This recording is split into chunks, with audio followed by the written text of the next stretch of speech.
Okay. Okay. All right, I'm calling the Community Plan Steering Committee meeting, November 27th, 2023 to order. And welcome everyone. Thanks for getting on today. Does this kind of a time work for you as far as moving forward, a Monday at 2 kind of a thing? Yes. Okay, good. Good. All right, so we'll kind of keep going on that until it doesn't work. So approving the agenda. I guess we just, do we all accept the agenda as proposed for today's meeting? Yes? Yes. Do we need a reaction? Thumbs up is good. Like there's just a few thumbs up is good. Okay, everyone says unanimous thumbs up.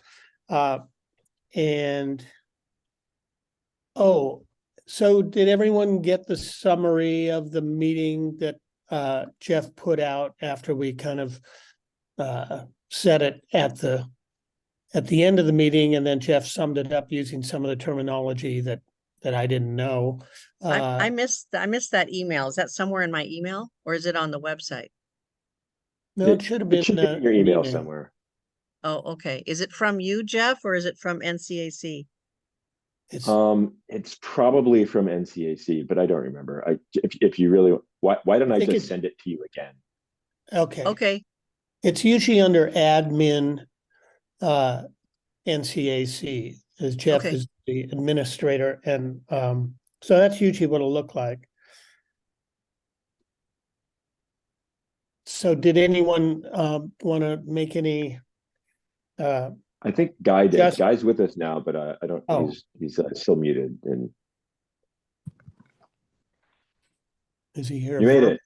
I'm sorry. I had to get another browser. The browser I have remotely doesn't support Zoom. Okay. Oh no. As I discovered. We have the full frame of your jovial face there. Oh, sorry. Want me to back off? I don't know. It's a little intense, Guy. So here, I found it. I found the November 27th summary. Okay. Great. So anyone else who has read it, Guy, you wanted to adjust the summary a little bit? I don't have. Did I send you some notes, Rand? Or Mike? I can read it. I can read it for everyone. I have it right up here.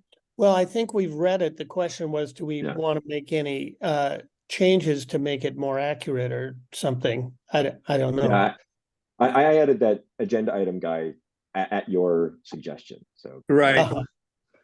I apologize. Okay. And I think Jeff, did I send you I sent you some thoughts, my corrections. I don't have them right now. I'm sorry. Okay. Well, maybe Jeff, I didn't see him. Because you asked me what you want me to do with them. Yeah. And then I sent them to Rand, I think. I didn't get them, Guy.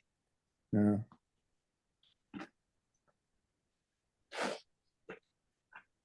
How elaborate were they? Are they a 2-sentence correction or a no, they're extremely pages, huh? Pages. Oh God.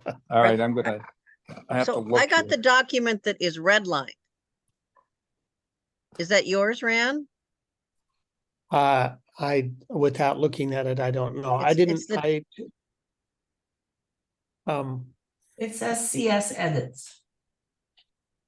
Red line copy says CS edits on it. Oh, that's another document. That is the community plan with Chris's edits and suggestions for edits, and my highlights, which are things that I think are relevant to read moving forward. So I guess the idea was to present to you a way of going through the document and sharing our ideas. That document has Chris and my thoughts or considerations do we want to each have edits and include, and then consolidate those onto one document? So if you're going through this document and you're going, that's important right there, what do you do with that? Notice that that's important and will bear on a later decision. You can highlight it, you can put a sticky note on it, depending on your editing programs or whatever you're looking at it in. And then we could share those documents so that we see, wow, we all think that's important. What's the implication? We need to review, a resource area or something. So I'm just trying to find a way for us all to review and look at the documents that are critical, and then be able to share those in some way. And maybe others of you have had better experience doing it different ways. So I just wanted to open the idea of your personal review of the community plan as it exists now, and how we might share things that we think are relevant or requiring our attention. So what are your thoughts about how to do that? Or do you have experience doing that? Why don't we just go through the document in real time and just reach some consensus? So, I mean, I think, we all have it in front of us, right? I have yours, the one that you and Chris did. That just got sent this morning. Right. Is that the one you're talking about? That's the one I'm referring to, yes. Okay, so I'd like to suggest that we do it in real time, because that seems, what you suggested just seems really cumbersome. It's a 60-page document. So there are some things that we could just dismiss as a committee right now, like we're going to leave that alone. Or, we're going to come back and discuss that one. Right. And we could maybe get through several chapters. Right. Jeff, what were you trying to say? I have a couple different things. One, I did find guys corrections, but they're probably not good to go over in the meeting. Two, we need to be cognizant. We lost Sarah, to at least temporarily, but we need to be cognizant of doing things in public. So things where we're commenting on documents and sending them between each other, if we want to do anything like that, and like on the flip side of what Kat was just saying, it's a 60-page document, so it's hard to go through it in real time, especially thoroughly. But if we want to have people like commenting on documents and sharing that, that's like, we would have to be very, very thoughtful about how we did that in such a way that it was public, like that it was conforming with public meeting law and transparent, and everyone could see what the committee members were communicating with each other. So suggestion. And third, I want to I'm going to be agenda cop and try and keep us on the agenda, because there's a bunch of important stuff we need to get to. So so we might want to table this and return to the agenda before we dive too deep in. Okay. Could I just say one option? Does anybody have Google Docs? We all do. Okay, I think most, because the document could be posted on Google Docs, and whoever posts it could allow all of us to edit one document. So all the edits would appear on one Google document. I don't know how that works on the NCAC website at all. I mean, I'm way over my head technically here. But I know that it can be done. I mean, I've done that myself personally. And then when we meet together, everybody kind of chooses a different color. I'm going to go back to being agenda cop here and say, can we pause this? Because we've got some important stuff, like in terms of like what Sarah's going to tell us, whether she learned anything from the county council about what our communication, and that all implies how we use Google Docs and stuff like that. So. Okay. Lynn, did you have anything? I concur. Yeah. So Jeff, the short answer, I'm meeting with county council tomorrow morning at 8 a.m. that's when the first Okay. available time is we could meet, and then I will email everyone the findings of that conversation with county council. Okay.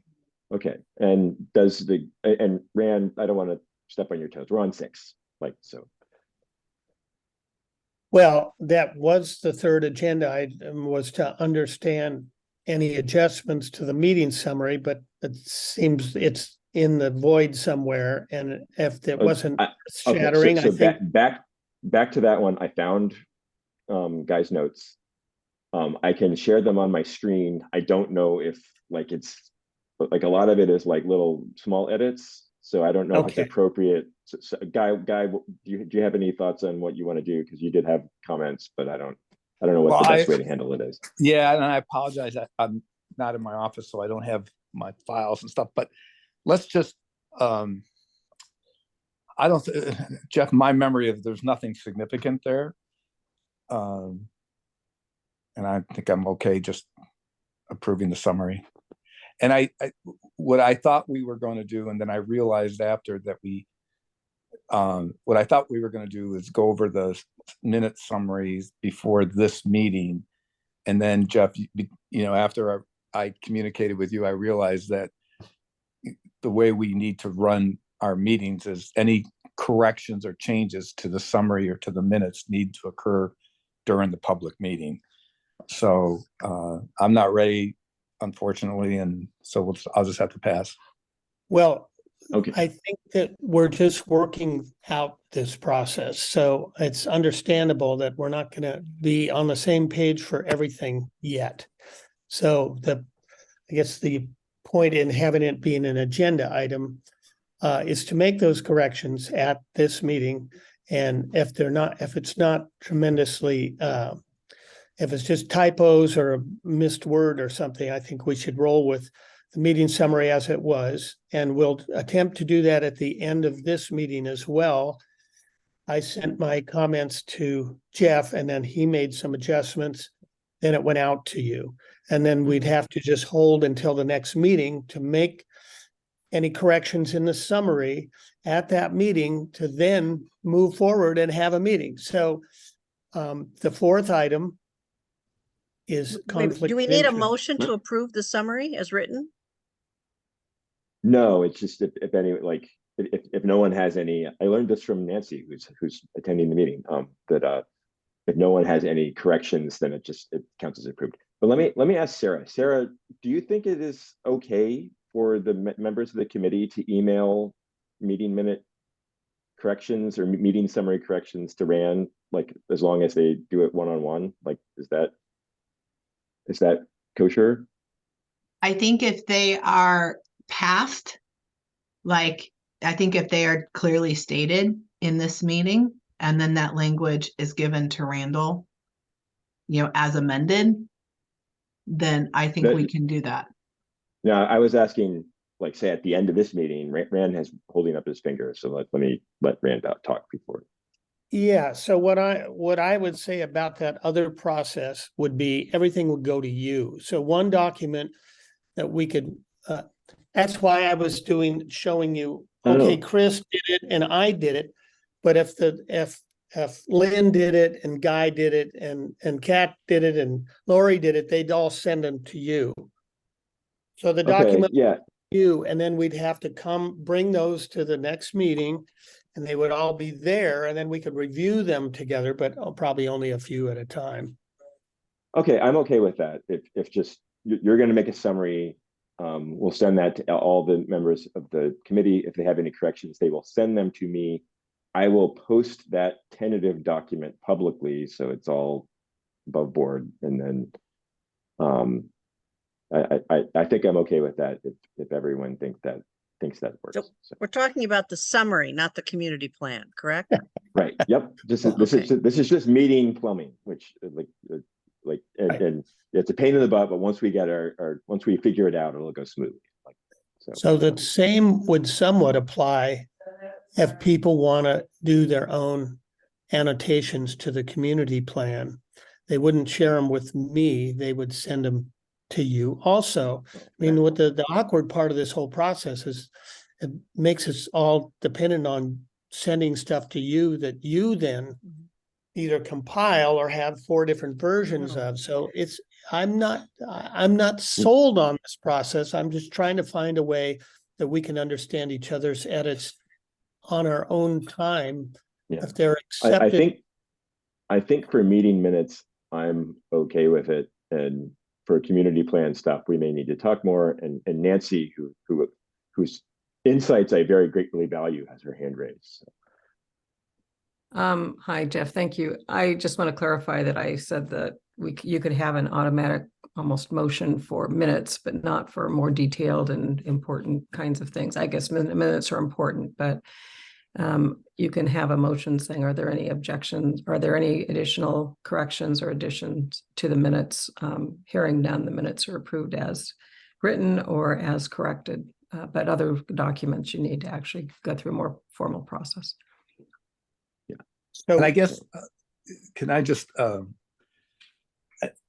I don't think it's a good idea, and nor do I think it's common practice for minutes to be edited by individuals throughout in the interim, in the time between meetings. I think it has to occur at an official meeting. There may be differences of opinion about those edits. I think they need to be discussed, and I think right now we're maybe not as important, but they may be even more important later. So us all sending our opinions, basically that's what it is, our opinions about what the summary is, to Jeff, and then Jeff trying to, what is he going to, pile one on top of another and say, well, this particular thing that we thought we agreed on is, there's 3 people who have different opinions on it. That can't happen. I mean, I think any corrections to your summary have to occur in a public meeting. We just bring Yes. them to them. And my apology is that I forgot to bring what I wrote down and stuff that I sent to Jeff, and I apologize for it. I'll be next time, but it has to occur at a public meeting. We can't just send them to Jeff and have Jeff figure out what to do with them and pile them on each other and give us a document that, as we move on in this process, they could be pretty complicated. So let's just do it the first thing we do at a meeting. We agree on what the summary of the previous meeting is. I see some Okay, long with- meetings. With that ahead. in mind, I just like to propose that I would like to make a motion that we approve the minutes as the summary as written. Right. Yeah. Second.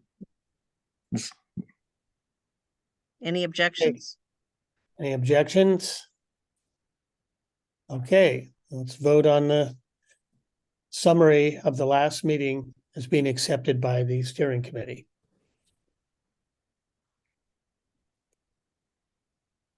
I can't see. Oh, we have to vote. What? I think Just raise your hand. At least our hand should work, right? I Yeah. can't Yeah, see. all of you Liv. have your hands raised. So So is there one, Nancy, are you abstaining? I don't vote. I'm Nancy's not not on on the the committee. committee. I just wanted to comment on Oh. guys, so I can wait till Procedure. after your motion is complete. Got it. Thank you. Thank you, Yeah. though. It's great to have a parliamentarian in the room. Such a nice, go ahead. Okay, so we got that sorted out. So conflict of interest declarations. Does anyone? did you want to let Nancy Oh, comment sure. on? Yeah. Happy to Thank- do that. I think Guy's right. Any kind of changes need to be talked about in the meeting. But one way to do that is to have whoever's taking the minutes, the scribe or secretary or whatever, take in those corrections from people individually, send them back out individually to people and have them redlined and have them posted beforehand so that everybody knows what you're voting on. And then you can mention any major corrections for the vote as well, so that it is public. I do agree with that. But if there are extensive corrections, I don't know that you want to take meeting time. That's all I have to say. You're the committee, you guys can decide. So I think that's a great process if we run into trouble. But I think what I'd like to recommend is that we start assuming that we can do this well. And that means we get the minutes, we look at them in the meeting, And if there are any minor changes, the members of the committee speak up and we make them. Because my guess is, in most instances, I mean, the board minutes are approved and there may be a tweak. And it doesn't require any advanced work to that. That's a sign of a good minutes and a good process. So I think we can do that. And I think we should shoot for that. And then if that doesn't work, we can move to Nancy's recommendation. Because I think minimizing emails and back and forth is just going to save us a lot of time. Agree. Yeah, I think I got that.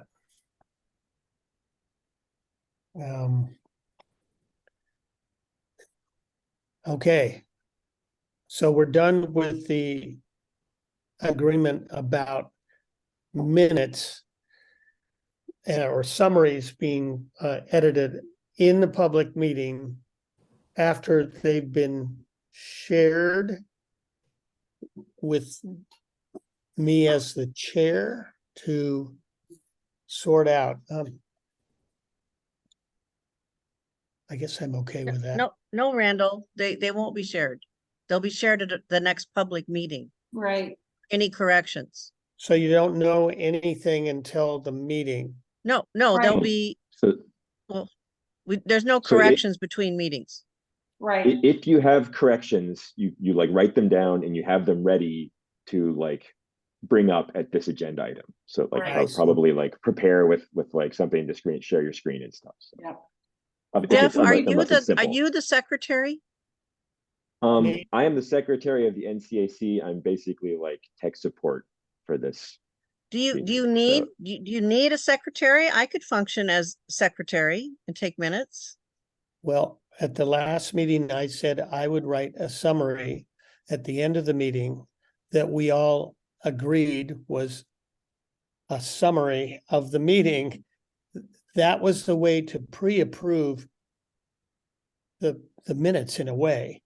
I just thought that if we, at the end of the meeting, can kind of wrap it up, because usually it's not going to be every conversation. It's going to be what actions were taken. Yeah, well, how What is a summary documents are different than reviewed? minutes?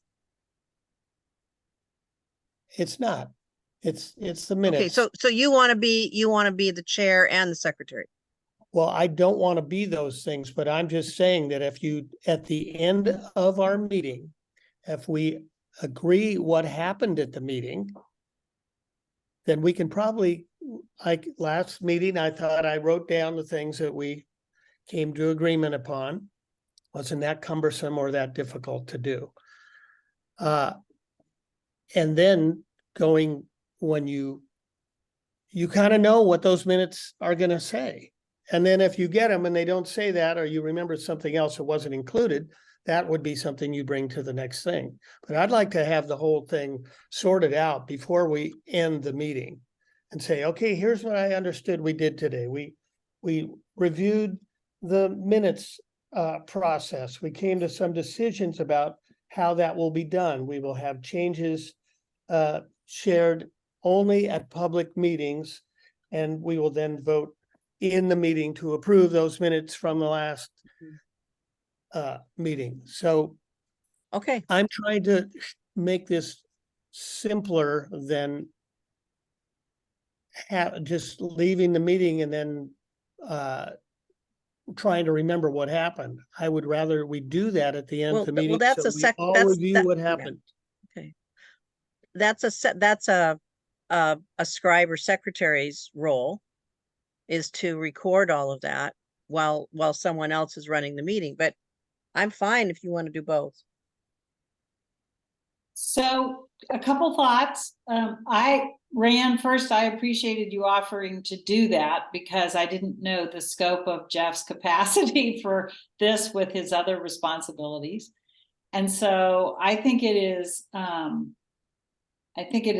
if you want to do it, I think it's hard to do sometimes when you are chairing a meeting to capture the minutes.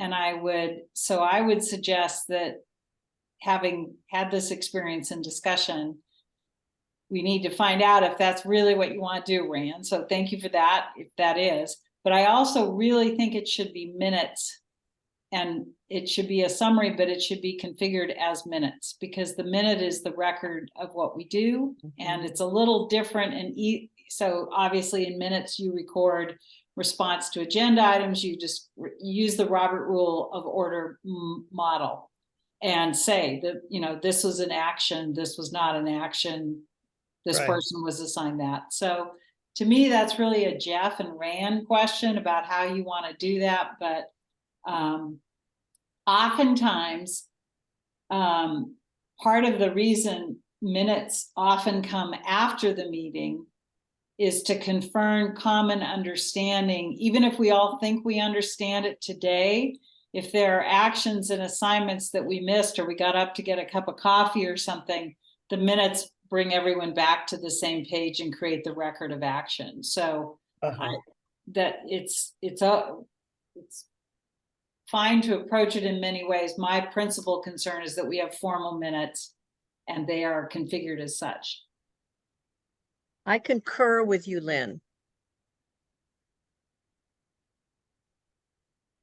Okay, well, I'm going to give it a try for this meeting, at the end of the meeting, to do the process that I outlined, and then we'll see if those are satisfactory or if we need to seek someone else to do that job. How's that sound? Sounds good. Okay. Thank you. And Okay, so is this the first agenda item, because we're at 2:30? Yeah, well, have you heard the discussion? We're trying to get we're trying to get into the car and remembering something in the house. It's just it's a young committee with older people. So That's a great analogy. Oh, speak for yourself. We're not old. I don't even see anyone old on this screen. Okay, I withdraw my comment. Yeah. But it is going to be a slow process because nothing is casual, everything is formal. So that slows things down. But hopefully we can get an accurate portrayal of what we're supposed to do and do it, and have notice of those and share those only in a meeting. So I'll give it another try this time. I will, at the end of the meeting, roughly note what I am going to include in the minutes so that you can make a correction at that point. And then I'll present those to Jeff. And if he has any technical things that help you understand it better than I used, the words I used, that'll be that. And then we'll have to review it at the beginning of the next meeting. It'll get published, but corrections will not happen till the next meeting. Okay, did we make it to the conflict of interest? That's where we were starting to go. Does anyone have a conflict of interest with today's agenda items, or No. that might be perceived as okay, so we can go through individually, or I can ask if, let's see, how could I put it? If you have a conflict of interest, please speak up now. If not, we will assume that you do not have a conflict of interest. Hearing from no one, we will assume no one has a conflict of interest with today's agenda. So I think it's we're not going to get guidance from the county council. So number 5 will have to be tabled.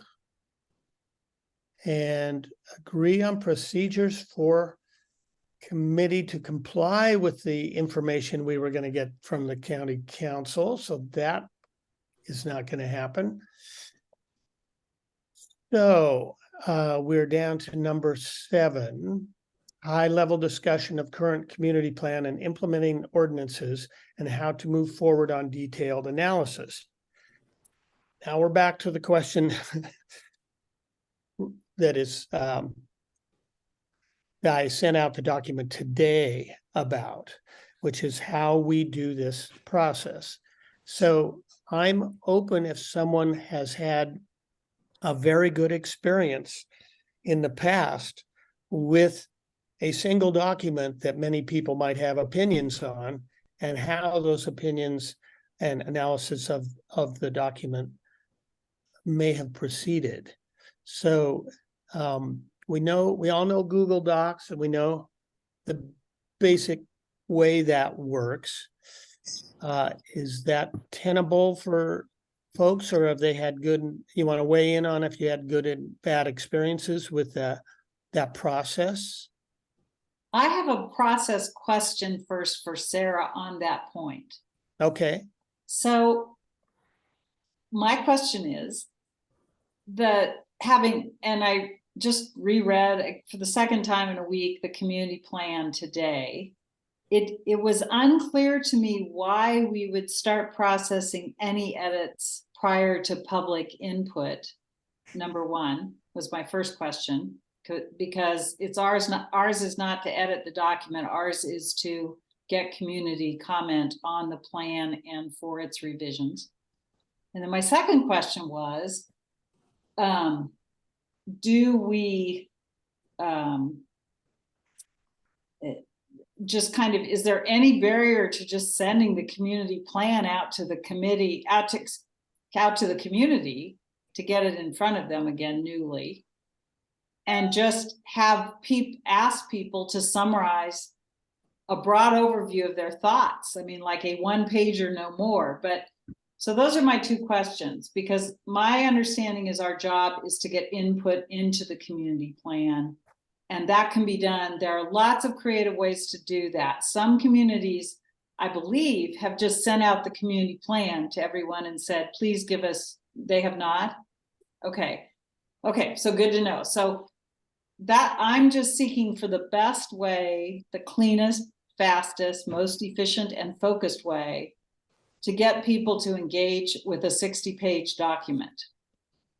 Because many people disengage with things like this when they are too complicated, too detailed, or too onerous. But my first and probably most important question at this phase is, I'm not sure we should be doing anything to the document prior to public comment.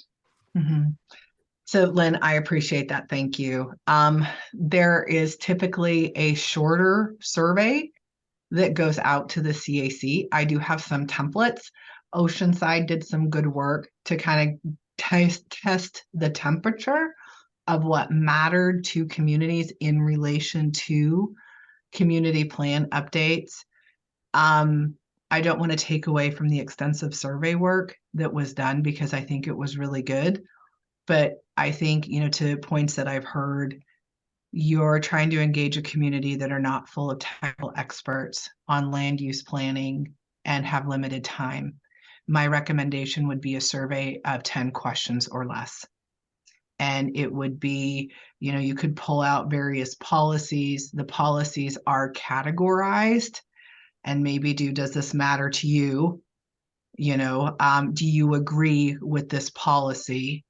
Yes, no, maybe. And then of course have that nice big field of, please tell us more, right? Where then people who really want to write and share a lot of really important detailed feedback have the ability to do that. But, to take a step back, I think it's, so I also, Randall, I appreciate you sending out the community plan updates and the edits with Chris, that Chris had saved. But it looks like this entire process has already been done without any community input, right? I don't know what edits have been discussed. I don't know what's new or what's different. And that concerns me too, especially being the person responsible for this planning document. So I would recommend maybe even a special meeting, right? Maybe it's part of the CAC meeting and it's the focus or not, but just talking about, here's a survey for, as we begin the community plan review process, we would like everyone to fill out or provide input to this questionnaire. Here's the whole plan if you want to read it. Here are the policies that really matter. We've had conversations off and on over the last a couple of years of what is the community plan? Why is it important? If we're ready to do some sort of tell us what you think survey, I think we should revisit that one more time before the survey would go out. The other thing is, if you wanted to, I've also seen it done too, to where there wasn't a survey in the beginning and the steering committee literally did a presentation on the community plan and just started talking about, these are our areas of focus we feel need to be updated. And left, and then just had a meeting where there wasn't a survey yet. It was just, this is what we think. These are the sections that need to be updated. How does everyone feel about that? So. I have a Lori? question. So all of the meetings, the town halls that we did, and all of the meetings that we've had for the last at least 2 years, maybe 3, are they just considered to be not a part of this process? Or it seems like we're not starting from scratch, and we have asked for people to be paying attention to things. And so I would like that effort to not just be discounted as being like it didn't happen, because there are a lot of people that spend a lot of hours participating. Absolutely. I think those are still very relevant. My concern is that it has been 2 years, Lori, and you're asking people to go back and do a 60, question survey and go back to those town hall meetings. I think we pull those back. But I think if you want to get started on, the question to me was, how do you do this? How do we start this? If you want that broader community engagement, especially, I think you have more people that have now decided to become engaged too, that weren't that engaged 2 years ago. So you're trying to pull everybody together. I think you need to find that balance and that medium. I think it's pulling all of those, recordings and those town halls back out for people to see. But I am concerned that you're not going to get the level of participation and engagement if we jump straight to the 60 question survey. I think you need to have something smaller first. So the document that we created as a survey was more intended to be an educational document than it was to really get a bunch of hard data that's going to guide us. Okay. So the hyperlinks that are in the survey include the town halls and ideally would include the community plan point by point. So that, and I really do think that, as Lori pointed out, people, if they want to participate in this process, the most important thing for them to do is take the time to at least do the questions, the part of the survey that they really care about. Maybe they just blow through a bunch of stuff, but then they get to one section. So they'll look at a town hall, they might go to the community plan, then they answer the question. That's ideal because they've actually engaged in it, learn more about it. So when they come to a public meeting, they know what they're talking about. I think a 10 point survey to say, how do you feel about this stuff? It's going to be great for a popularity contest, but it's uninformed for the most part. And I think that the process of the survey should be an educational process, not, and maybe I'm just, pie in the sky kind of guy, but that's the way it was designed, to have it be an engaging process where you dig deeper. And So- Go ahead. I didn't mean to interrupt. well, I'm just, my thought for this original, to address your question, Lynn, the reason for all of us to go through the community plan and highlight things, even if it's just for yourself, it doesn't have to be shared necessarily, is to understand what looks good right now and can move forward. If you find things that, oh, this doesn't hold anymore. It's kind of what is the low-lying fruit where we can just say, okay, this is going to have to be addressed because it's no longer a reality, or it's not evidently this was clear then And it still seems clear now. You can make those decisions as you read the plan. Some things work, and there aren't that many things that are very far off. So I think that helps us narrow down what needs to be dealt with, so that, as Sarah says, if you present it, that people take the survey, but we come out of that survey and we know these are the 7 things that actually are going to have to get addressed here. Now you could include in the survey and emphasize on those questions having to do with that state planning goal, the relevant thing that is going to have to be addressed and potentially changed, so that the survey educates people about that specific point and that it needs to be attended to. I mean, I think the survey could do a lot of this work ahead of time, so that when we do have the public meetings, we know what the relevant subjects are, and people have looked at that and they've weighed in on that, even if it's just a checking a box or a yes or a no or whatever. We're trying to make the survey, although it is long, not what is the word? There are 2 words that are relevant in surveys. It's either qualitative or quantitative. We're trying to just get quantitative weigh-ins, but make the questions so that they'll enlighten us as well as the public about what happens. Guy, you're giving your dreaming Rand look. No, actually, I was just following my grandson walking across me with a Santa Claus hat on. Okay. But I want to, I'll shut up because no. But Rand, let me ask you, because I went and started taking the draft survey that you sent out, and I didn't get far enough into it to see, were there, did we do town halls on zoning and building standards? I don't think we did we? We didn't. And I would say No. we wouldn't do them on building standards anyway, because No. that's building codes. I understand, but I think one of the most significant things we're going to do as a committee is to be recommending to the county potential changes to our ordinances and standards. We're going to have some of those dictated to us by the state law, but to me, I think we need a lot of guidance there. And this is where I agree with Lynn, that if we did a short, several question survey, asking people, take a look at your zone, what uses in your zone, both outright and conditionally, are in your zone.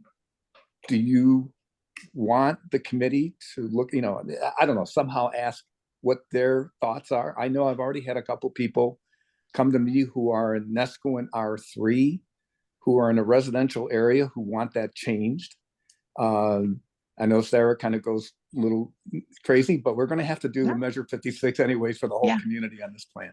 So there are things like that people are really interested and concerned about.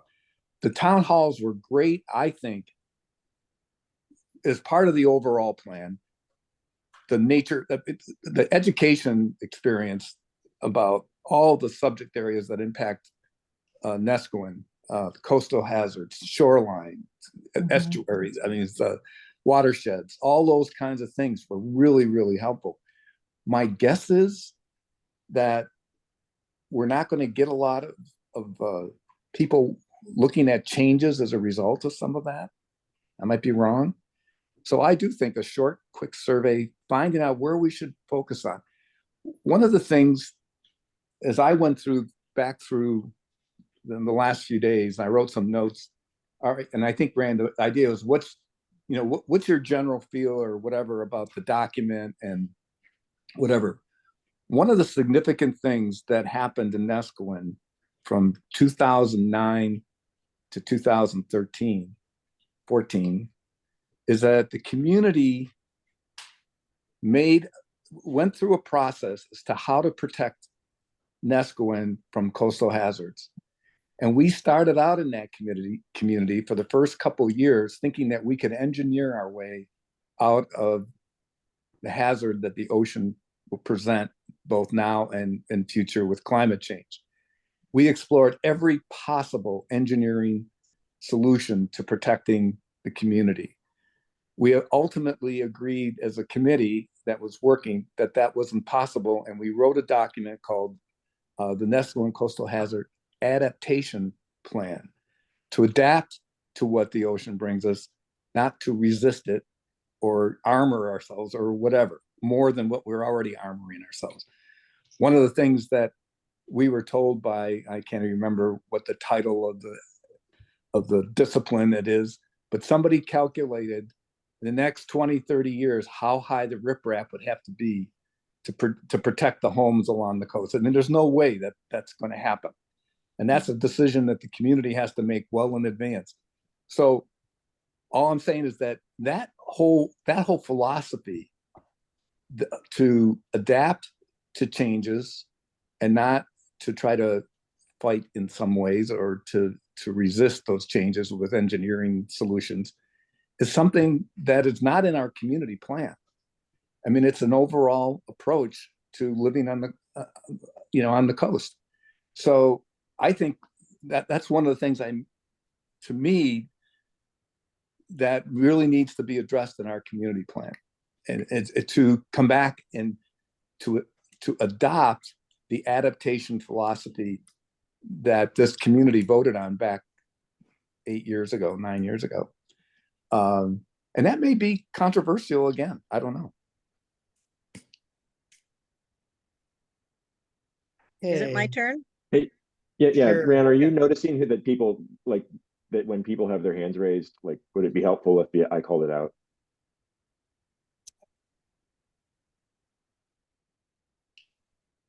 Did I speak out of turn, Jeff? No. Well, You no, didn't raise it's your more hand, just but- that Kat and Lynn have had their hands raised for a while. I Sorry. had my hand raised a while back, and no, I mean, I think it's a small committee, like, but like, I'm just asking if Rand can see that if it's visible to him that people have their hands No. raised.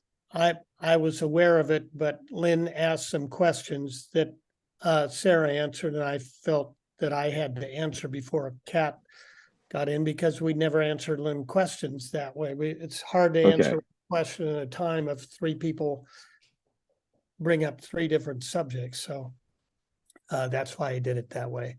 What do you have to say, Kat?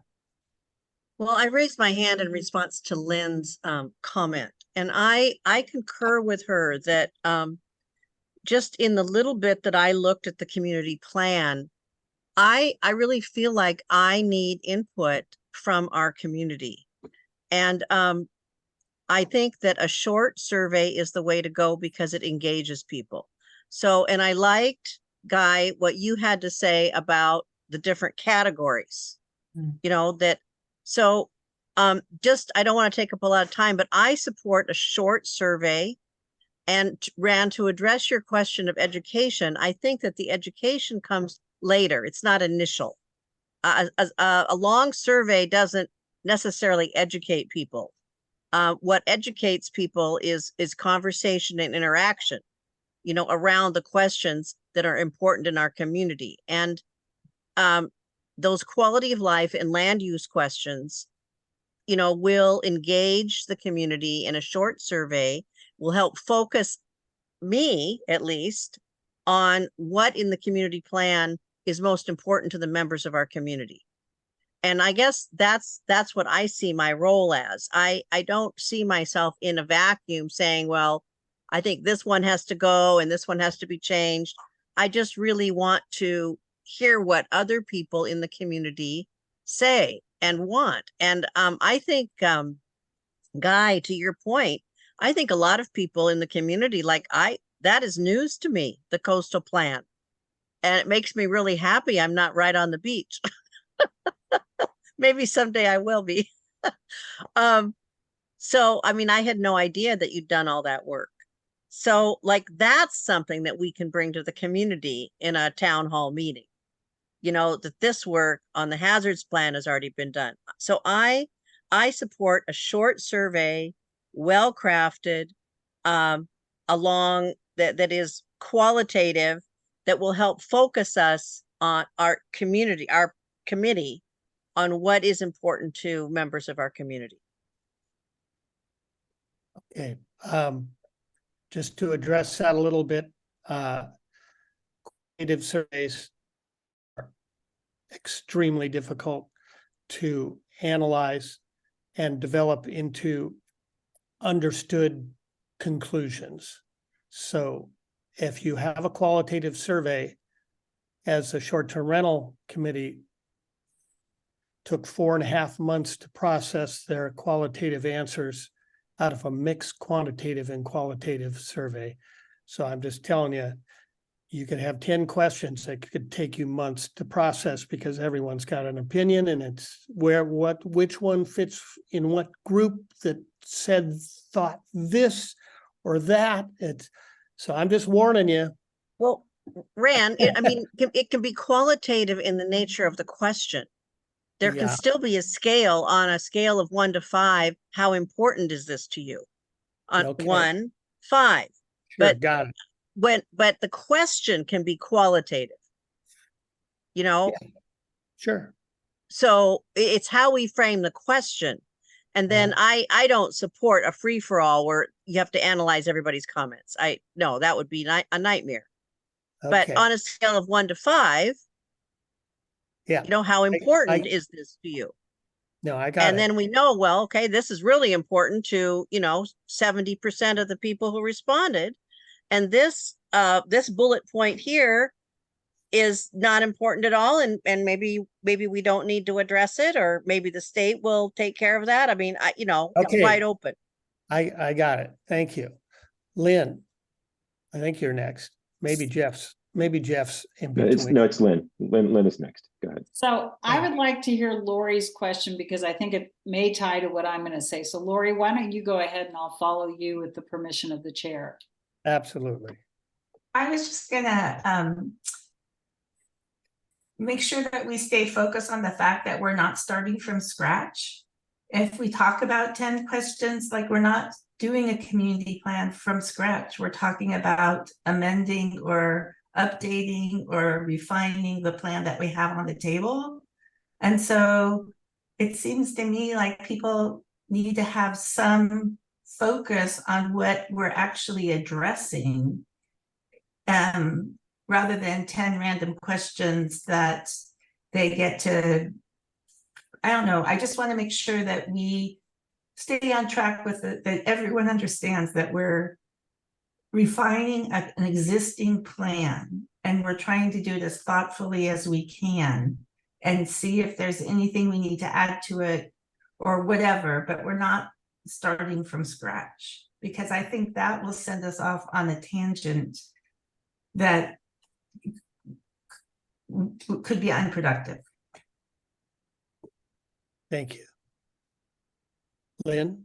Okay, quick question. Right now, just because I'm confused and it just may be my misunderstanding. Currently, the documents we have in play are the community plan, which is written, finalized, approved, and we're now in an update process. Separate from the community plan is the survey, right? Which was which grew out of draft created from the town hall meetings that went on for the last 2 years and includes many references in the document to those processes. And is it our thinking that we're going to put the survey in front of people, but they have no access to the core community plan document, or no, they can go into it from the survey? How did they get to the document we're talking about?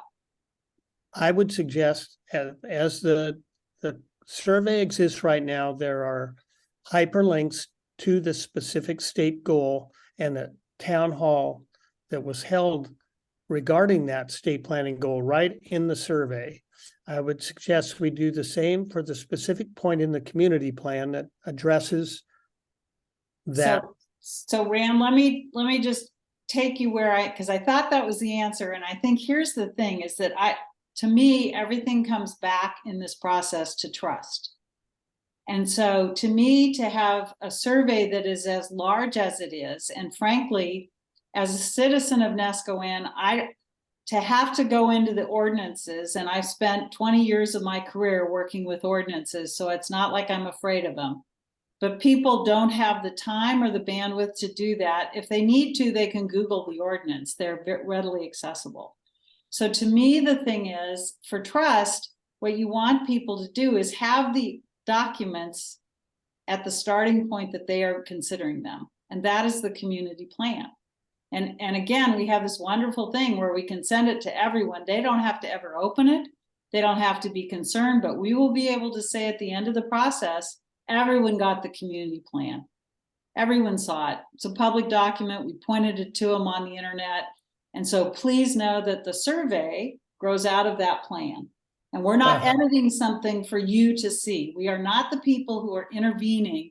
Everyone in Nascoan is fully competent in one manner or another to read a community plan and draw their own conclusions without our input, without any of us saying anything. They all have both their citizen right and their legal right to just know what it is. We're not hiding anything. So I think the first thing to me is, I just think before we put a huge, that brings me to my next point. It's a huge document we're planning on putting in front of them. If we're putting that out there, give them the community plan. That's the source document. More important than the ordinance. We're not going to write the ordinances. The county's going to write the ordinances. And we're not lawyers and we're not ordinance writers. I don't care if anyone looks at all the ordinances, but we're talking about a community plan. That should be an important thing to put out there. The second thing is, I hear mixed messages about whether this is a survey or not. And if it's a survey, it's a quantitative tool to assess public opinion. And you have to do two things if you're doing a survey. You have to validate that the format is quantifiable. People who do surveys professionally have to have a way of aggregating the data so that it is highly credible. Now, there's a lot of ways to do that. My profession is not survey writing, but I don't think you want to call a survey something that is a tool to just get information out there, which is very important. I think trust comes from just start with the facts and go from there and be really clear who's sharing opinion or who's sharing hard data. But we live in a time where people are very suspicious. For example, one of my neighbors over the holiday came up and said, are you going to be dealing with what's it called? Is the incorporation issue part of the land use issue? And I said, not going to talk to you about that, but I'll bring that forward. That's a good question. And I just thought, well, this is interesting. But I think what we need to do is, if we're doing, well, I'm not going to repeat myself. Get the source document out there. That's the document that we all adopted. That's what's on the books. That's the starting point without any feedback or anything we think is important. Secondly, if we're doing a survey, we have more work to do.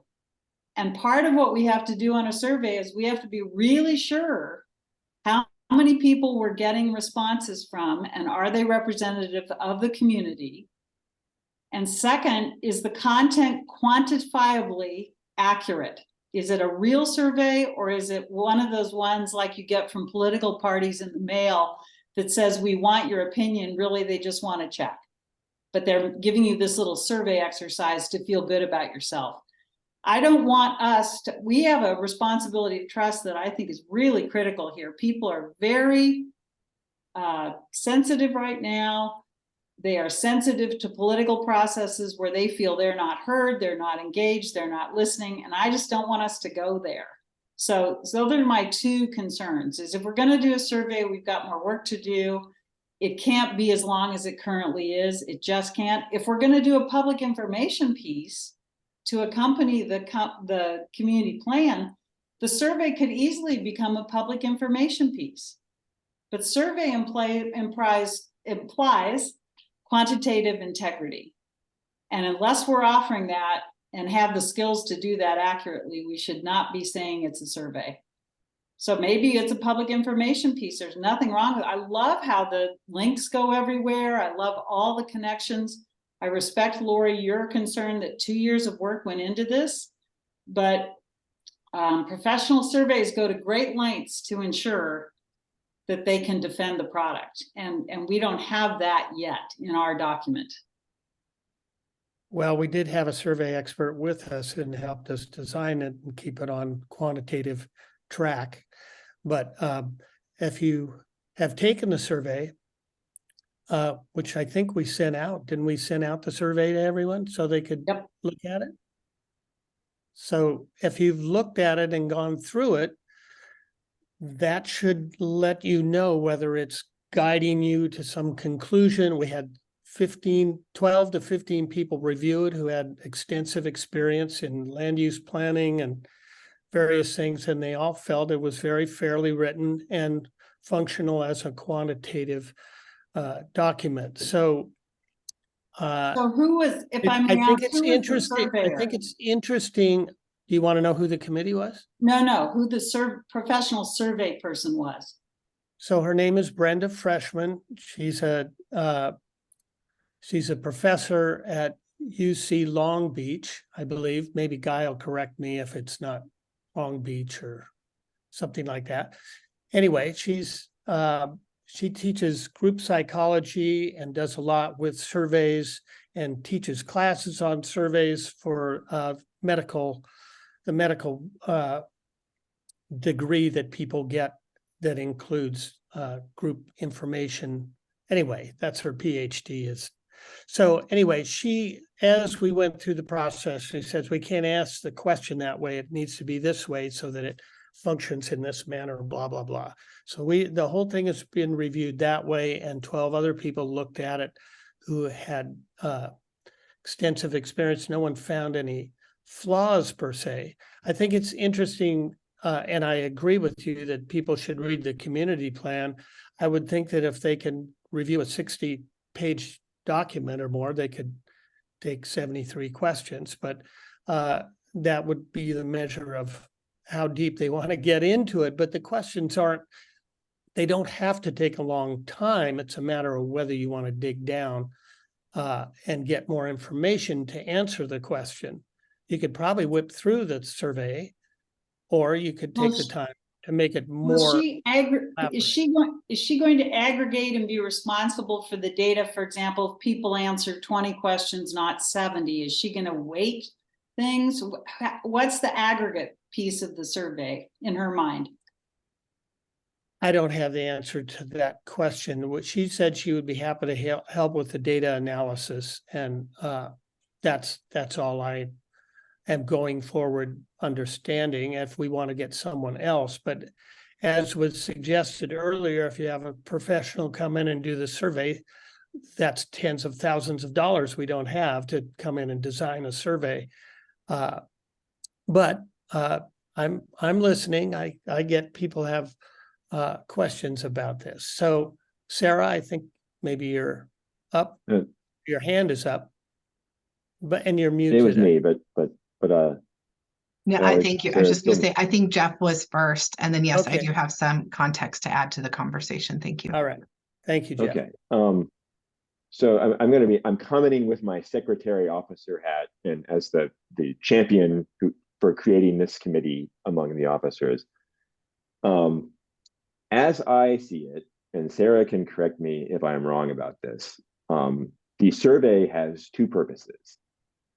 One is so that as this goes up the chain to the Board of County Commissioners and there's ordinance changes being made, so that there is goal one documentation that that for this change, like you asked a question, you can show that survey responses indicate that the community is behind it. The second is to make sure that your idea, like as a starting place, your ideas about what needs to be focused on in the the community plan revision are aligned with those of the community. Now, so I'm going to transition to my kind of vision for how this committee should operate. I'm totally on board with Lynn's vision to send everybody the community survey. but my belief is that, Community that plan. most people, community plan, sorry, will not open it and read it in detail. Your job is to be the people who read the community plan for everybody else and explain what needs to be changed to everybody else. So that involves a dialogue. My vision of step one of that dialogue is that you read the community plan and you go, okay, these are trouble spots where we probably need to make revisions. You then, like, you have to then pick your 10 survey questions. So, and you pick them so that they address those things that you want to make sure, you want to validate your guesses about what needs to be changed. Following that, we're going to have who knows how many meetings, but like you need to be thinking of this as a conversation with the community where like when you send out the survey, and by the way, I think you should have free-form responses so that you can find out things that you didn't think about from the community. But at every step, you're going to put forth, here's where we are right now. People are going to respond. You go back to the drawing board and make changes. So I think like take that long view that this is a long-term process where you are speaking to the community first via the survey, but mostly via town halls and focus groups and those kinds of meetings. And that you're like the work you are doing is like reading the community plan, figuring out what you believe needs to be changed, validating that by communicating with the community and engaging with them, rinse and repeat. So that's my 2 cents. No, I appreciate that, Jeff. And I think that I do see it as we do our homework, we start presenting this, and at some point we start having meetings about it, even before we finish the entire, going to, it's going to have to be in pieces, because those meetings, I think, have to be focused enough, but they're not going to be like 2 meetings. It's probably 15 meetings or something to have that dialogue really get richer and richer as people get it. So thank you for that vision. I think that I don't disagree with that at all. I think that's pretty accurate. So who's up? I'll go ahead, Randall, and kind of dovetail off of what Jeff said. So I think Jeff's raised a lot of really good points. This is not going to be a quick process. Right. It's going to take time. And I think the way that Jeff has captured a lot of that with specific town halls, feeding things piecemeal, the role of the steering committee, he's absolutely right. The reality is, unfortunately, most people are not going to take the time to read the community plan. They don't have the time. They might fall asleep after the 3rd page. These are not exciting documents, right? It's going to be hard for some folks to maybe understand pieces of it because they're not land use experts. So I agree that the critical role of this committee is to help the community understand what's there. To Lynn's point about a survey, if we're going to do something, perhaps we call it a questionnaire, which is very different and has a very different feel, because what we're looking for is we're looking for how people feel. It's not necessarily a data conversation. It's a how do you feel and what's important to you conversation. And I think we use that first. And then I agree with Lori. There's been a lot of good work done. Randall, there is a place for that survey. We just need to find out where it is in the process. In relation to the survey, though, I do just want to make a critical point. The consistency is not only with the statewide planning goals, it's with consistency with the county's comprehensive plan, because this is part of the county's comprehensive plan. The criteria require consistency with the county's comprehensive plan as well, which means you're going to have, ideally, they should be the same goal elements, but they are going to be slightly different because Tillamook County's comprehensive plan, the goal elements really relate to Tillamook County, not just the overall statewide arching plan. And because Neskowin is not an incorporated city, the plan updates have to fall in line with the county's overall comp plan policies. I want to speak to what Guy said real quick. Guy is right. Where the rubber is going to meet the road is in the ordinances. The community plan is aspirational. There are policies in that plan, but where those policies are regulated, where they become what you see on the ground and what you don't see on the ground is through the ordinances. So the policy is, the plan is important, but there's two steps there. There's the plan and there's the ordinances. And there might be things people want us to throw out. There might be things people want us to put in. And to Guy's point, some of that is also going to be determined by state law, not just with Senate Bill 406, but with other pieces as well. With any of those ordinance proposed amendments for each of the zoning districts in Neskowin, the question will remain, is it consistent with the county's goals and policies within the comprehensive plan? So we're always going to be threading back to that overall comprehensive plan. And I'm not sure, we're definitely not ready for that, but I don't want Guy's point to get lost. We could update this community plan, but unless we make sure the ordinances also reflect any changes, the ordinances are what determine where development occurs and how it occurs. It's not the community plan. To Jeff's point about goal 1, the goal 1 satisfaction, that obligation, is that we have public hearings. The citizen involvement piece is always, we sent appropriate notice with appropriate time and invited people to a public hearing. We have taken public comment. But the survey is important, I think, to support whatever changes the committee and the CAC are recommending to the Planning Commission and the Board of County Commissioners. So again, I see value in the survey. It's just, that's not how we directly address satisfying goal 1.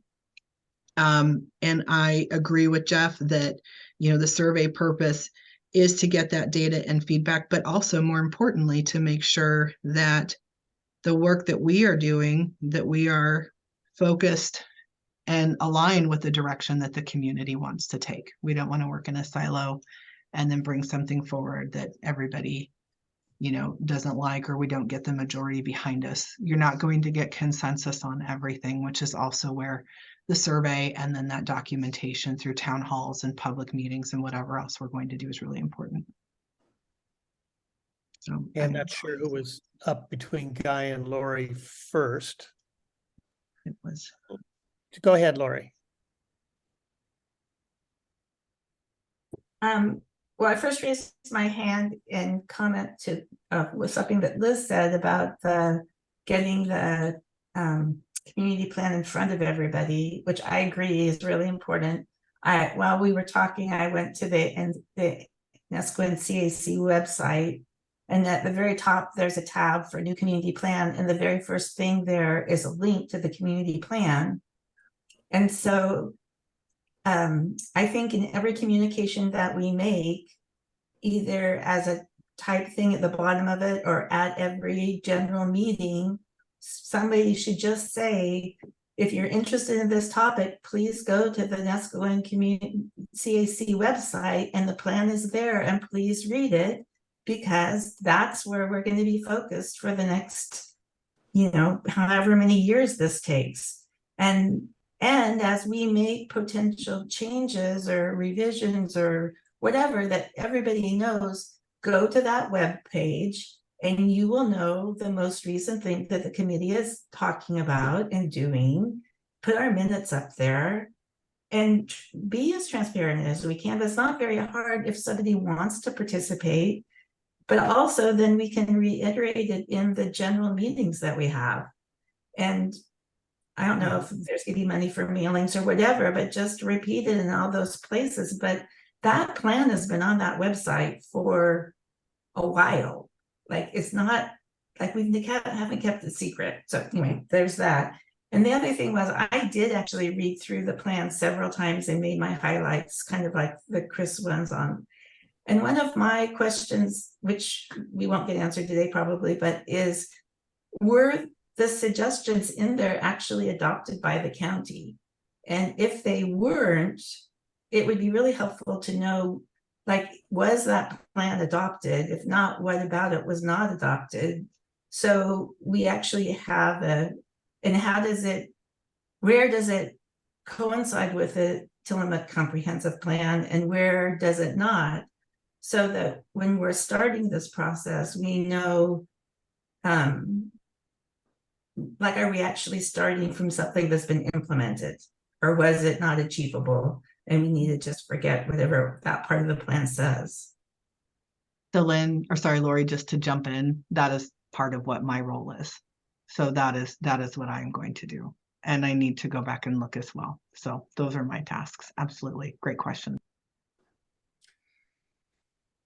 Thank you. One of the recommendations, if I remember right, in that plan was that was really important to the community at the time, was skinny streets. You know, our roads, especially in the village, probably even over in South Beach, don't meet the standards. And if I'm right, I think because this happened 5-6 years ago, and I was more involved with the CAC, there was an issue that came up for the county and Public Works, and Public Works was using a standard for streets. And we kept saying, well, look at our community plan says we recommend skinny streets. Now, to Lori's point, I don't know if that was ever approved. And according to the county Public Works director, it wasn't. And there actually is in the statutes, Oregon statutes, a way in which you can actually designate areas to have skinny streets. It has a number of criteria and whatever. I don't know if we meet that. I know it has come up as a conflict before. And that's maybe one of the things. And I don't have all the recommendations in front of me, but that one sticks out because it caused us some problems about 5-6 years ago. My comment, I guess, is, Lynn said at our last meeting, I think, people will give us feedback about things that are of interest to them and that impact them in some way. And that's what we want. We want that. We want those people to say, well, wait a minute. Yeah, that impacts me. That affects me. I want to do this. I want to do that. And in order to have them understand what those things are, it seems to me that we have to, through various communications, raise those things in a way that people can say, well, yeah, let's see, does that impact me or doesn't it? If you read the community plan, like someone said, you might fall asleep doing it, but it's hard to pick out something there that will directly impact you. That's where I also think we've got to, in addition to the community plan, point them to the land use ordinances that impact and the standards that impact Neskowin. I mean, they're just absolutely critical. And I can tell you as a member of the Planning Commission, the issues that come before us in unincorporated communities have to do with outright and conditional uses in those communities. That's where the action is. And people who don't understand what some of those uses allow, and then come and complain after the fact. So anyways, we've got to keep, it's not just a community plan. We have to point people to those as well. So, and the last thing is we're a steering committee. We're not the back wheels, we're the front wheels. We've got to guide this process. We've got to help people identify those things that impact them. But we're going to be the knowledgeable ones here. And so we got to put that information out and say, hey, here are some things I can tell you right now. Folks, everybody in an NR1 zone, I want you to read what uses there are for both outright and conditional, and think about those uses that your next door neighbor, having your next door neighbor have those.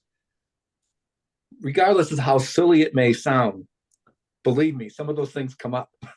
So that's how you've got to put this to the community. And we have to do it as a steering committee. Pick out those things, help people understand how it may impact them, get their feedback, and then draft sections of our recommendations to the community so that they can see and vote on it and whatever at our meetings, etc. May I comment on Guy's stuff real quick, Rand, just Sure. to wrap up? Okay, so Guy is right. The skinny streets is an excellent example. There is nothing that gives Neskowin an alternative street design. It was a recommendation, but unless someone follows the widths that are outlined in the land division ordinance, which can also be tied to this stuff as well, but don't worry about that. I will keep that in the back of my mind. I don't want you guys peeling through that. We'll talk about that where we need to. But because that is a desire that was reflected in the community plan, but never made it into any implemented ordinances, it doesn't exist. So that's a great example. And so I just wanted to offer that up. I agree with the steering committee comments. But, again, I think, and what Guy said about what your neighbors can do, it's not just about you, what you can do, but it's your neighbors. That is the conversation. Anytime anyone's looking for a piece of property in Tillamook County, planners have at the counter all of the time. When people are looking at property, it's not just about what you can do. Take a look, because your neighbors can do all this stuff as well. So I think that's a great way to open those conversations with your neighbors, perhaps in a way where it doesn't, to Lynn's point about the sensitivity, political sensitivity, trust, etc. You don't want to, I think you need to be careful how you frame that to people, right? So they don't start finding a way. But yeah, but Guy, excellent points. Thank you. Rand, Yeah, Lynn. so I thank you. This has been really helpful to me in terms of thinking about what we have to do and how we do it, and a couple of things. One is, I think, Lori, your point is excellent, and I think we need to adopt in our protocol for the public meetings, and this does exactly what I had hoped it would do, which is to say, you all have the community plan. You've had it for 10 years or however long, and just to be convenient, it's on the website. Please read it. And what that does is put the burden on people who say, wow, what are you doing? I moved here 3 years ago and I blah, blah. You say, start there. You start, and we say exactly what you've said in this discussion. We have to treat everyone like a novice. This is the vision. This is not the actuality. And my third point in this little brief thing is the third part should be what we're going to do as a committee to get implementation in place at the back end, because Oregon is great at visioning and Washington State is great at execution. And, I just got to say, we got to have execution on skinny streets. That was a core value. We started talking about that 20 years ago. So that's number one. Great solution. Love it. We're there.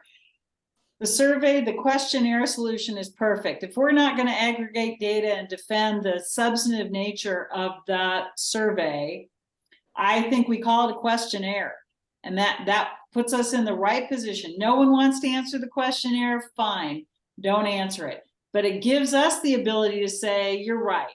I mean, to defend ourselves about this was not a professionally designed survey, nor is it aggregated in that way, nor are we going to stand by the data as a quantitative thing. It's a questionnaire. Help us by answering it. And third, to your point, Guy, ordinances do matter. They are the first thing people get their lawyers on. They are the first things neighbors fight about. So again, it helps us. It's in the questionnaire. Go look at it. We've made it super simple for you to access it, get on the link. And I think, again, we should say in those public meetings, ignore this at your peril. This is your point, Guy. This is where the rubber meets the road. Yeah. But I think it's up to us to be those books, Computers for Dummies and stuff. Our job is to take the craziness away from this, or the complexity, and make it usable to everyone. And to the extent that we do that and do that well, we are in the land of angels. The thing where we are in trouble is where it becomes too complex, too time consuming, where we say we're doing something that we're not, or where we bring our own political judgments, values, and preferences in over the more important goal of making this accessible to as many people in Neskowin as possible. So I think we worked through some great solutions. I do not support calling this a survey.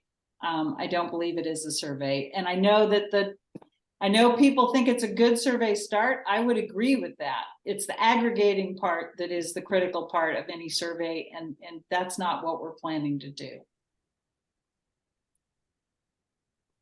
And then the survey Yeah. comes later, and maybe with the questionnaire, it might help solidify, Rand, the work that was done in the survey. It may identify some areas where maybe some things need to be modified, or there might be some elements that need to be added. But what I like about doing a questionnaire first is that we can send that survey out at some point and people aren't questioning, well, why are we doing another? Why, why is there double work? What is this? What is that? I think we can make them look and feel distinctly different, and both are going to add a lot of value to the process. Okay, I'm a little confused by the last comment of Lynn's, because it sounded like I got the questionnaire part, but I didn't get how we're asking everyone to read this so we can say we told you so. But I don't understand now how we're going to hone it down to the most important things in the community plan that need to be focused on for the questionnaire. Are we doing that through go ahead. So I think maybe as a good starting point, if you would like, and I don't care if you use it or what you do with it, you can tell me you hate it and you're not going to hurt my feelings. I am happy to pull the questionnaires that we have done before and send them to you all just so you can see what they have been like. Sure. And if you don't like them, don't use them, but at least maybe just to give you a guide specific to this type of work, I'm happy to pass those along. I will dig those out and get those to you. And Jeff, I'll send them to you. Would you like me to do that? So that you keep them, or I can send them to everyone, but I'd be happy to help you find a starting spot. Yeah, Sure. if you send them to me, I'll send them to everyone. If you send them to everyone and copy me, that's also fine. Okay, great. And I don't know if it was Kat or Lori that said giving again, this doesn't convert it to a survey. It makes it a good questionnaire. Telling people do you think this is important? Giving a scale of 1 to 5 or 0 to 5 will get you quickly to your priorities. That will tell you what people care the most about, and you've got what you need. Okay, so it's still not clear to me how we individually review the community plan and share that information to clarify what the most important things should be on the questionnaire. So we can use somebody else's document to ascertain that, but I was given the understanding that it was our responsibility as the steering committee to review the community plan, and I'm open to suggestion as to particular areas that absolutely have to be looked at, from Sarah, say, well, here's 5 places you need to look in order to have this be relevant exploration. But I think that when you do read the community plan and you do find things that are relevant, that they probably are, and that we should share that information as just an understanding of the document, whether it guides us to I would hope that would guide us to relevant questions to be asked. And I would hope that it would give us a better feel overall for what needs to be updated. No matter what the revision is, I'm not saying prescribe the revision. I'm saying what needs attention and what needs to be, actions need to be taken in that for that question. So I had tried to propose at the beginning of the meeting a way for us to individually review this, but maybe it's too early for that or something. I don't quite see where we are in doing our own work in this process. If Right we could, now- Yeah, Rand, ahead. if we could come to our next meeting, and I think each of us could do this, looking at the community plan as it exists now, looking at land use ordinances and building standards, although building standards, we may have less of a thing over, although Nescowan does have a unique building standard, at least one anyways. Actually, a couple, stormwater and that too, I think. But if we could look at those and then look at things that have happened since 98, 99, when this plan was written, and changes, like, again, the whole philosophy of adaptation rather than engineered resilience, the preparedness issues that have come certainly in the last 4 or 5 years have really come to everybody's been aware of. Are there things in our community plan that were not even addressed? Those are two things. There may be others that have, in the last 20 some years, things have changed and we need to address them.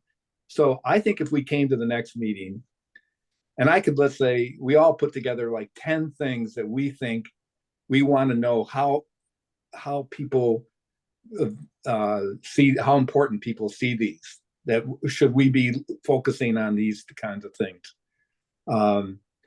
And my guess is if we all came with 10, we'll come up with a list of 20 that we all agree on, ask people to do the quantitative look. I have, and look at what Sarah's got too. Obviously, I'm anxious and would be anxious to see how people address this. Help us focus what we should be looking at. And then the next step as a committee would to go, okay, people want us to look at this. We've got to think about what we're going to recommend to our community and bring and get some feedback, more specific feedback from our community about how they see us, what direction they see these things going. Okay, Laura, could you give a comment unless Sarah had a direct response to Guy's? Go ahead, Lori. I was just curious with the other community questionnaires that Sarah's going to send us, who put them together? Was it 2 or 3 people from the community that came up with their questions, or were they questions that Sarah suggested, or did they hire a professional? Like, are they any more, have any deeper knowledge than our committee does? Or, and I am hoping to get wisdom from the other ones, but I'm just curious about where their questions came from, how they settled on those, and were they in response to their own community's plans that were being revised? That's a great question, Lori. So the answer is no one has hired a consultant. That has not been part of the process. Now with Senate Bill 406 and us having some additional resources from DLCD, we have a unique opportunity because this is not a requirement by the state, right? What we do in Tillamook County is unique in this respect. It's been a compilation of all of the things that you've described, though, to the extent to where the county did the first questionnaires with communities. Planners did them when the communities plans were first being formed in the late 90s and early 2000s for all of the unincorporated communities. And then those have been refined over time with community member input. And those community members within the unincorporated communities, refining them and adding to them for their own community plans. I would say you are all more than, there's so much talent and knowledge in this group. This can be done by the folks that are on this meeting without question. I would say just look at what I give to you and decide if you think for a questionnaire, we can use those to get to what Nescowan wants to know, what you want to, figure out from community members about how they feel. To Guy's point, I think that's a great approach. I would just caution everyone, it's going to take us a couple of meetings. We are not going to get through this next meeting. And what my recommendation would be is that everybody does the homework that Guy suggested And then we start at the beginning of the community plan and go through it by section. And if there's a section where nobody has any comments, we move on. But I think we want to be thorough in making sure that we have addressed them as we move forward. And again, just I want to second the second my own idea. Now there's something that we have to think of things that have changed in the last 25 years. I'm trying to remember, and Rand, you may know, Lynn may know, I think Lori too. I mean, people who've been here longer than me. When the federal refuge was first purchased, there is no addressing the fact that in our community plan, no addressing the fact that we have one of the largest coastal refuges, certainly one of the largest in Oregon, right in our midst, all within our community boundary. An environmental protection area. And what does that mean for our community? And how does that have an impact on how we live? So, I mean, things like that I think of that are wholly missing in our plan, our current plan, that need to be addressed in the future plan. And that may be one of the questions I come up with for myself. That's one of the things I'm thinking about.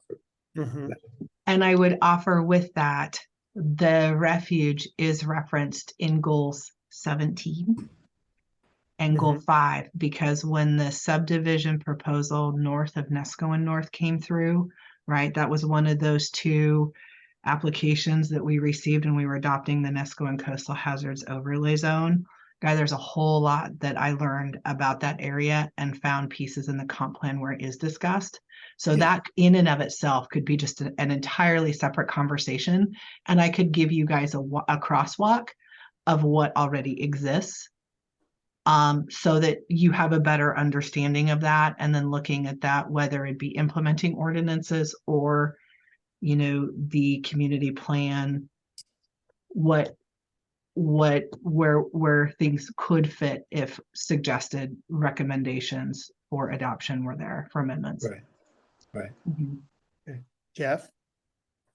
Yeah, so like following up on Guy's homework suggestion, I wanted to offer an idea about how we could do that, which is that if everyone here is comfortable either annotating a PDF the way that Rand and Chris did, or just cooking up your own Word document with cut and pasted pieces of the community plan, if you send those to me, I will send your homework to me. I will post it publicly, so then everyone can see it, and then you can all look at it before the meeting. You can look at your each other's responses and each other's write-ups before the meeting.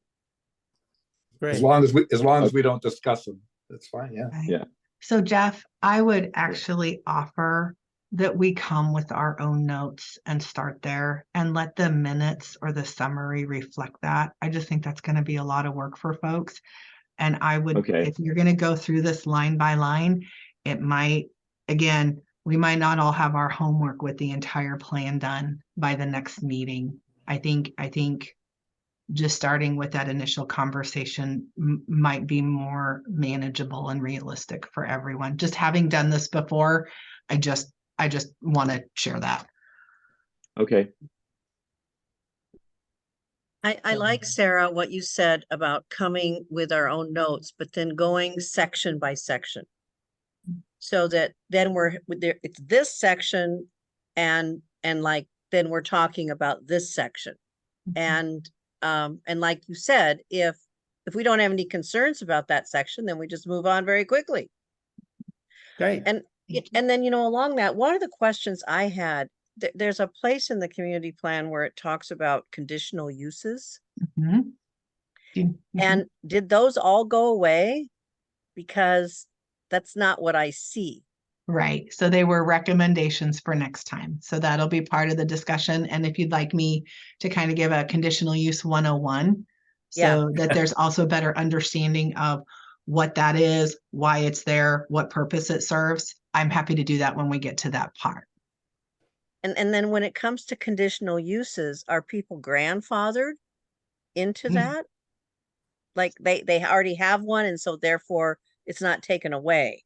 That's right. If we, Right. whatever changes are adopted because it's land use, any property that has had that vested right, it is now grandfathered in. Okay, okay, Mhm. so like, I mean, we're not gonna, I mean, this is my opinion, but I don't have any objection to the RV park, for Mhm. example. You know, Which the RV park is actually outside of the community boundary. So the implementing ordinances are only inside, but you're right, there is language. I read that language. I know exactly what you're talking about. So yeah, that's a conversation. It's kind of one of those cautionary tales too of unintended consequences. So when we dive into that part of the process, we'll have a lot of conversations about that. okay, yeah, I think I like the idea of conditional use 101 Mhm. Sure. Yeah. Happy for to. another time. Yeah. But and then I think the value in that is that as a committee, we are going through each section and there's nothing like I'm not comfortable like emailing my comments to somebody without being able to discuss it. So I really like the format that you have proposed. Good. Thank you. And Sarah, you may want to broaden that just to land uses in general, because there's even uses under outright uses that I think people would be surprised at. Oh, absolutely, Guy. And that just all threads back to your point about implementing ordinances. So I think that once we get through the community plan, we go right into the ordinances as phase 2. So this could be several meetings ahead of us. And I would just encourage everyone to not feel the pressure to get it. Like, if it takes us a couple of meetings to do it all, because we need to have some of these conversations, it's okay. It's Right. really important that we all walk away from this part of the process feeling good and understanding what we've talked about. And Sarah, is it also true that when we come up with this list and we do this work, which just sounds perfect way to do it to me, if someone stands up in a public meeting, I know this has happened before, and says, you know, oh my gosh, you guys, how did you miss X? There's Mhm. nothing that precludes us from addressing X. Oh, no. That's right. No, That's you're yeah, good. meetings, yeah.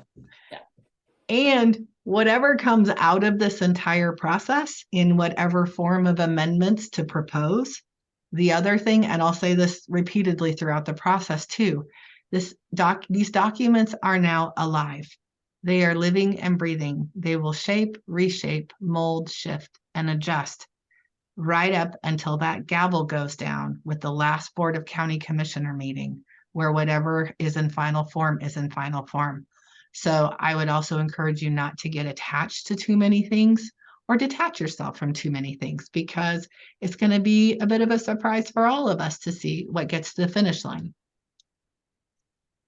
So, but that's the process. Okay. All right, well, I think we've come a long way through this discussion in understanding how we can start working on the community plan individually and bringing that to the next meeting for shared discussion.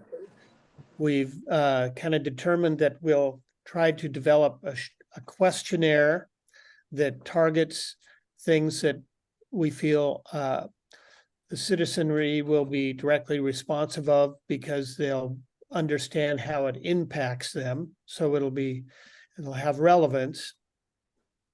And that in our process moving forward, we're going to both deal with the community plan and also with the implementing ordinances in, at least in our minds, connected, so that we see the relationship between the community plan and the aspirational aspect and the rubber hits the road implementing ordinances that need to be addressed as an outcome, which Sarah will help us orchestrate, but that we share with the public that these probably as we go along or near the end of the process, there will be the lasting results in a functional form with a comprehensive plan.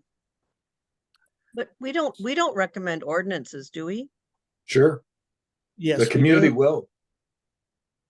Yeah, I not the would say steering committee, ordinance but the steering amendments, there might committee. be amendments that come. Yeah, Right. amendments that will That's come part out of this of process. That's part of this And- process.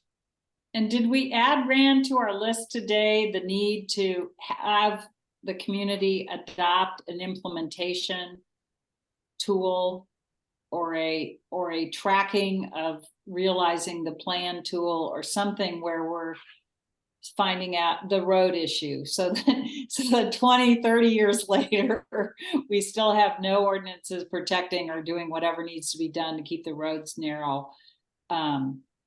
A follow-up or an accountability tool. Well, you know, if you read the community plan at the end of it, they do come up with a committee that's gonna do that, and I don't know if that ever held together. It doesn't seem like it did. I think the CACs are the only tool we have to track that through time.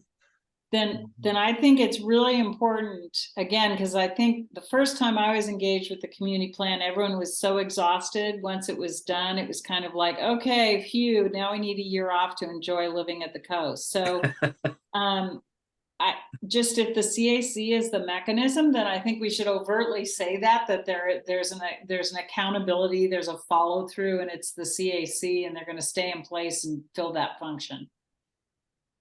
That's what I believe is set up, and it may still remain aspirational, even in that form, but at least it will be following up, because that's what I believe that's what the CAC's responsibility is to not only listen to the public, but to bring up things that need to be address that they can understand and then act, vote or create a community voice about. And so, I mean, that's the CAC as it is. So yes, we would outline at the end of this that stay in tune with the CACs on a bi-monthly basis for the rest of time. Okay, so it seems it's almost 4 and we should wind down here. Do we have comments? I just looked up and saw both Guy and Jeff with your hands up. Oh, He's gonna get. I gotta get lower mine. I'm sorry. Okay. Okay, so I Jeff- was just gonna say, like, real quick in response to what Lynn said, that we mostly we should just kind of like keep an eye on that, because just saying the CAC should do it is a great way to like not have it done. Like either propose a bylaws change that puts a specific responsibility in the bylaws, or either have this committee or another committee be responsible for like watching the activity at the county level, and as ordinances are adopted, checking the boxes off and making reports. So it's going to be, just saying the CAC will do it is not going to get it Right. done. But But Or- it's a start. But remember is- that when we put together recommendations at the end of this process, I mean, we're doing it in conjunction with the county. And Right. Sarah has said many times during our 32 meetings that she has ownership in this. And so I think it would be rare and probably unadvisable to come forward with recommendations that Sarah would say the county really is not going to accept. There may be some differences, which is fine. I mean, that she could say, well, you could bring it forward. I can't support it, but that's okay. You want to bring it forward to make the argument. I think those will be rare, but that's possible. So we'll know when we submit what really, like the Skinny Streets thing, that was dropped. My guess is that the county, if there was a process that both the county owned and the CAC, well, there was no CAC then, that could have been adopted. I mean, it was a possibility. And so we're not going to get to the end and be blind and have the CAC just be the only thing to bring these forward. I mean, Sarah has already said she's going to go back and look at the recommendations that were done last time that probably could have been followed up on, but weren't. So, Or find out why they weren't, like the skinny streets, Public Works, the fire department, that may not be something that they support, right? There yeah, could be but we don't know, transportation safety and we don't issues know with if that that. was the reason. Right. We So I'm don't know. I'll track that down. And if there's still a desire for that, then my job will be to go to Public Works and the fire department and say, if this is something the community proposes, would you support this? Right. And if they say no, I'm going to bring that back to the group and say, you can try, but you're going to hit a wall of opposition for these reasons. Yeah. So, but Or folks, street- I'm so sorry. I do need to run. I've had an appointment waiting since 3:30.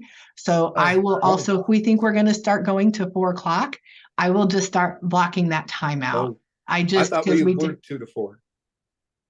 for some reason, Yeah, I I have think we should probably figure that 2 to because- 3:30. Yep. given the startup nature of our endeavor. At Good least conversation. I'd love to get it down to an hour, but I think we're a ways from that. Whoa. Okay. I do need to sign off. Lovely to All right. see you all. Bye. Thank you, Have a Sarah. great Thanks for your afternoon. help. Thank you. Bye-bye. Okay. All right, All right. Sarah. Now Okay, we're free. Oh, Hey, oh, no, she's you back. are not. I am still here. she's got her earbuds on. She's going to track it all the way through the next meeting. Okay. So I tried to encapsulate in that one phrase. I guess I'll have to look at the recording to see what I said. But we've had a lot of valuable discussion with some, probably a short summary of the minutes will be what is actionable and some of the main points. But I think I'm going to count on the recording rather than trying to do that right now. So Could I suggest some bullet points for you, Randall? yeah, just send them to me though. If you can do that, right? I don't think so. Why not? It's one person to another person and it's a committee member to the chair with bullet points. So those are legitimate to send to me. You can send them Okay. to Jeff if you like. Send them to Jeff. He's the administrator. Okay? Jeff Okay, is that's admin. admin at NCAC, right? NCAC. Yeah. Mhm. Yeah. Send the Or bullet points. Nesco and That would be CAC. helpful. That's- Thank you. Pardon me? Nesco and CAC. That cattail is quite alluring. Try living with it. Okay. I got 2. Okay. I think that I would wrap it up with that because let's see. The first page. of So there's a couple other things that you really need to kind of take care of before business. you close. Okay. The talking points for December 9th. Which probably you can do quick because you didn't decide on a lot. So, but you probably want to say something. In fact, you're on the agenda for saying something on December 9th. So, Yeah, well, I think I would just take it from the summary. okay. Or the everyone's minutes, okay with excuse that? me, don't call it a summary. Yeah. We'll take it from the minutes, which I will produce within the next day. Does anyone have Exactly. anything specific they want Rand to say at the general meeting on December 9th, aside from just summarizing from Other the than minutes what was talked about? reinforcing the idea of check out the plan, check out the land use ordinances and standards that pertain to Nesquin on the county page. That's what we're going to be talking about, and be prepared for giving us feedback. So Yeah, Or- I or- concur. Like encourage people to attend the meeting if they have particular thoughts. That's what our first agenda item is, right? I mean, comments from the community. Come on, give us some comments. Yeah, I will be a Sorry, cheerleader. There, we got it? And what, yeah, for this, it looks, okay. Looks good. What should, let's explicitly name what's on the agenda for the next meeting, because I need to publish that. Well, we're hoping to get the 3 of the points that we didn't get to today, 4, 5, and 6 can remain. We will, so I'd say 1 through 6. Actually, 7 is going to be the high level discussion of the current community. You know, we're kind of redoing the same agenda. Okay. And then take out 8 and 9 because they're Yeah. Is that okay? All right, that's easy. And when is your next meeting after December 11th, so I can publish So the schedule? how are people managing with a 2-week Yeah, every I think every at 2 weeks? least, sure. Yeah, Lori, you okay with every 2 weeks? Kat? 2 weeks after December 11th is Christmas. Yeah, well, I mean, I think Perfect. for me, Yeah. it'll be the next meeting, and then it'll have to be in January. Well, I think given that that's Christmas is 2 weeks after, we have to go at least 3 weeks and so, And well, the week from Christmas is New Year's Day. well, so, I know. Is it, so they're all on Mondays? That's, well, Christmas and New Year's are always 1 week apart. So yeah. So if it's, and this time they're on Mondays. Yeah. okay, well, then it's not going to be every 2 weeks in this holiday season. So I I guess. mean, you we could go meet to- on January 2nd on a Tuesday for once, if everyone's okay with it. Or we could just meet on January, what, 7th, 8th.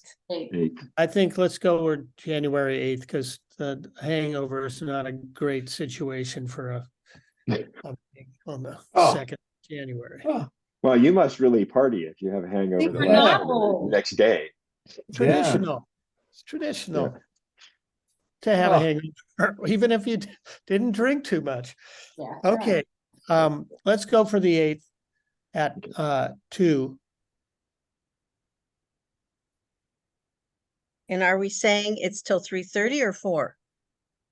I think we better go 2 to 4 because this Yeah. is still a handful to deal with. And we're all sorting out our own perspectives still. And I think it'll be that way for maybe not too much longer, but I think we could decide after the January or the December 11th meeting how we're feeling, whether we can handle stuff in an hour or an hour and a half. Guy, I wondered, where do I go to get the Nesquin Coastal Hazards document? it's on the NCAC website. I It think. is? Okay, Yeah, in the Oh, okay. archive, I believe. Yeah, okay. it's a great document. It's an amazing If you document. do say so yourself. Yeah. Okay. All right, well, I don't know if we had anyone outside of the committee at the meeting today besides Jeff, so public comment. Well, Nancy was here, but she's gone. Nancy, Yeah, so- right, and So she there's was, no one here who's no one here to Steering give committee. public comment. So right. So, we have our whole, is everyone clear about their homework? I think we've reiterated it numerous times. Yeah. So, I'll work on my summary, and Jeff, you're gonna make this recording available? yeah, it'll be up either later today or tomorrow morning. Okay. Thank you, and thank you for being here and helping us manage all the aspects of this and sharing your vision of what Yeah. you see going on. I think that's really valuable. That was really helpful, Jeff. Thank you. Yeah, thanks. You're welcome. Okay, with that, I move to adjourn the meeting. Thank Do I have- you. All right, Thank you. thank you. Thanks, Rand. Bye-bye. Bye-bye.